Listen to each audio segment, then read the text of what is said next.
Dito kami sa Kabalo, Kalahati. Yan ang view, papuntang Kabalo.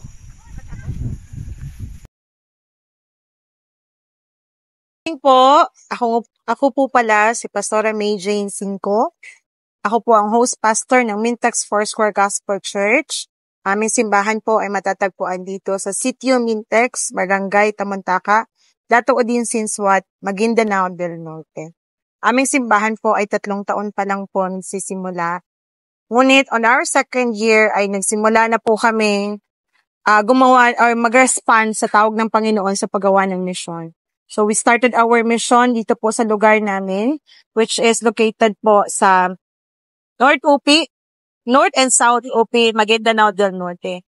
Ito po ay isang bulubundukin at ang mga nakatira po dito ay karamihan ay kabilang sa tribo ng Teduray.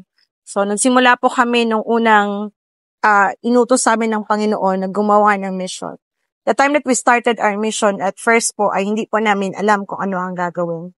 But the time that we started, doon po namin na-appreciate ang pagmimission dahil nakita namin ang gaano kagutom at kauhaw ang mga tao pagdating sa salita ng Panginoon. Nung nagsisimula po kami, hindi po agad kami nag-share agad ng Word of God. Ay tumira po kami sa mga lugar doon, umaakit kami ng bundok, minsan ay tumatawid kami ng mga ilog para po maabot namin yung mga tao po sa lugar na yun. So marami po kaming naranasan ng mga pagsubok sa panahon na umaakit kami ng bundok. Meron po kaming area ang pinuntahan doon na kung saan ay walang sasakyan na makakarating doon. So ang kakailangan namin gawin ay maglakad. So meron pong time na kung saan kailangan namin maglakad ng higit 1 oras para po marating namin yung lugar. Meron din po kaming pinuntahan na kung saan ay tumawid kami ng 5 ilog para po namin marating yung mga lugar na yon. Ang dami po naming naranasan. Isa sa mga critical na naranasan namin ay yung dahil umaakit kami dahil stiff po, masyado yung bundok, naranasan namin na kung saan halos di na kami makahinga. It's our first time to experience such a thing wherein yung hininga namin nandito na lang, has di na maakyat, tapos yung palpitation ng puso namin sobrang tindi. And at first, nakakatakot siya kasi hindi namin alam yung gagawin. But praise and thank God we're able to survive that.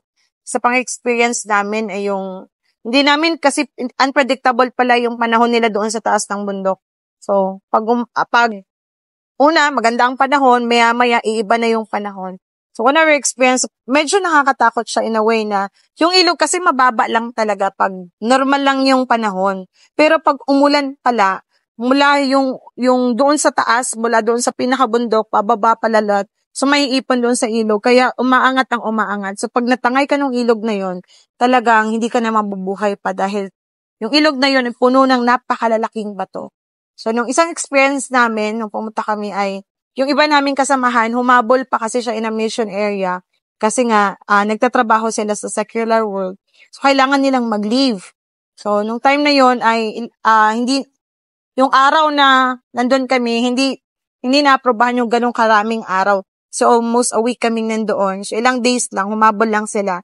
Dahil mahirap ang signal doon, muntikan na nilang pang-abutan yung pag-angat ng ilog. Grasya ng Panginoon, sadyang inarrange lang ni Lord lahat, kaya nakarating sila. Medyo humupa na yung ilog. Pero umaagos pa rin, matindi yung ragasa ng tubig. Praise God na matagumpay namin nagawa ang aming mission activities doon sa mga lugar na yun. Despite po sa hirap, ang isa sa naging driving force namin kaya binagpatuloy namin ang paggawa ng mission.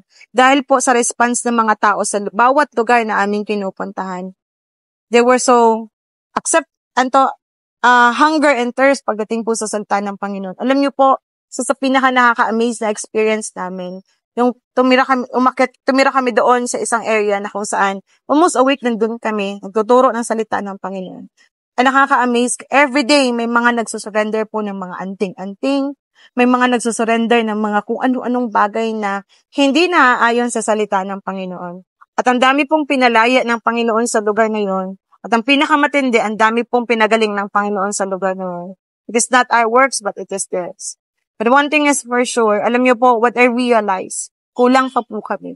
Ilan pa lang po kami gumagawa ng misyon. Sa aming team pa lang, halos hindi pa kami umabot ng 10 dahil nga may mga trabaho yung iba. Pero ang pinakamaganda dahil ang iba sa kanila ay nag-leave po para lang talaga makasama sa amin sa mission. And one of my encouragements sa lahat ho ng makakarinig nito, I would like to challenge you to respond the call of the Lord is to do the mission. Whether we like it or not and whether we believe or not, ang dami pa pong hindi nakakarinig ng salita ng Panginoon. That's why I would like to encourage you, please support every mission, local, national, and international. Dahil ang dami pa pong unreached people group na hindi nakakarinig ng salita. Alam niyo po, you will be amazed if you will be part of the mission. Bakit po? You will see how the Lord move in His own special ways. Yun lamang po. God bless you. Mga kababayan. Thank you, Lord. Wow. Ayan, na nasa pinakatuktok ng bundok. Islamang Fortuner.